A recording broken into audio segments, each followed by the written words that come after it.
right after that, the Madaket was given a new lease on life as the harbor cruise boat. She's been doing this job ever since. She was originally built as a ferry boat here on the bay in 1910, 1 year before the construction of the Titanic, making her the oldest continuously operating Coast Guard certified passenger vessel in the entire country. And if you didn't know, that little bar downstairs is officially the smallest licensed bar in the state of California.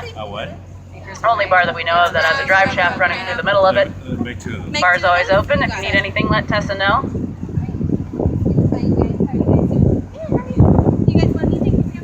This section of Indian Island here was the site of the Wiyot's village. They lived here on the island. They called their village Tulawat. The island was Dulawat, and they called the bay Kualawalu. The structure up here is what is left over from a shipyard that was constructed here in the late 1800s and operated for many years by Bill Kay. And back in 2000, the Wiyots were able to purchase this section back from the Kay family.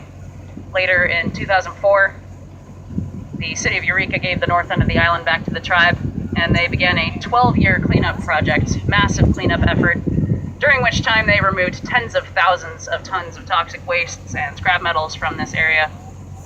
And finally, in March of 2014, they were able to once again hold their World Renewal Ceremony here on their sacred ceremonial grounds for the first time in over 150 years.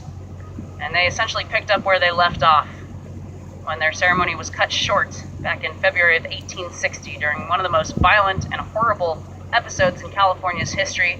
That was the Indian Island Massacre of 1860. A group of men came over from Eureka in the middle of the night and killed almost every man, woman, and child on the island right here. And in 2014, Madaket was fortunate enough to be able to transport close to 300 people in full regalia to the island so they could pick up where they left off.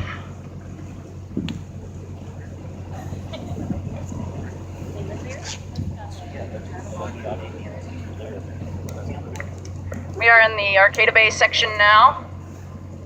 We just hit high tide not too long ago, but at low tide, almost everything that you see out here would be exposed mudflats. This is a very, very shallow bay, narrow channels snaking amongst them.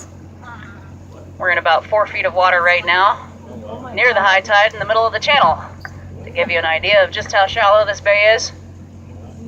And you'd be able to see oyster bags stacked out on top of those mudflats. That is actually what Humboldt Bay is known for these days, is its oyster cultivation, most of which occurs out here in Arcata Bay. Close to 70% of all of California's oysters are currently sourced from these waters right here. Wow. They harvest Kumamotos and Pacifics and some Olympia oysters.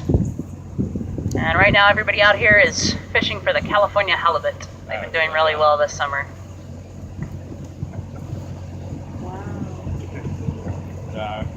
I heard a guy just talking about it. Because of that massacre, this island is now designated a National Historic Landmark.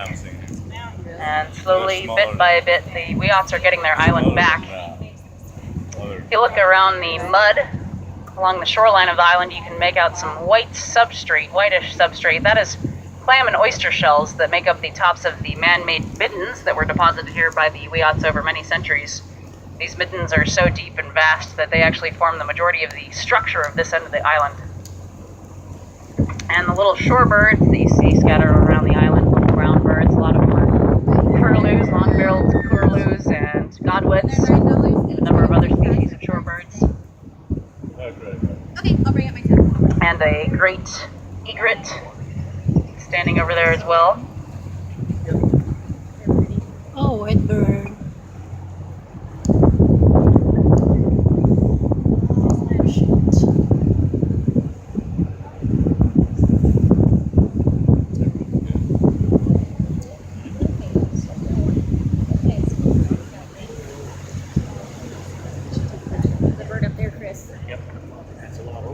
So after the massacre in the 1860s, the whole island was taken over by a man named Robert Gunther, who decided to turn it into a dairy farm, of all things. So the rest is for you. It's a little hard to see in this white.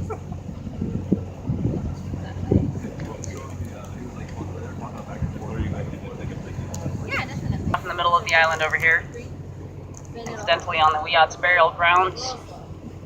Today the mansion no longer stands, and this cluster of trees is one of the largest remaining egret rookeries in the lower 48. And there's the Coast Guard helicopter off our bow, slightly to the starboard.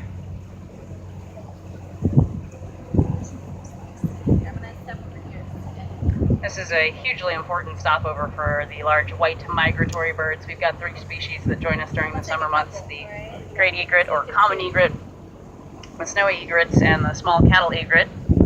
It was explained to me recently that cattle egrets arrived in the Americas after being brought over in a hurricane from Africa. When they hit the east coast, they spread out. And at this time, I have to say hello to our beloved mascot, Maya Comet. She was a black lab, and she's buried on the island right here. I'm going to sound our smaller whistle twice. Watch your ears up in the bow. 2 whistles coming up. Cute. She didn't like that either. These rocks on the island do not occur here naturally. Every last one of them was brought over as ballast in sailing ships a long time ago.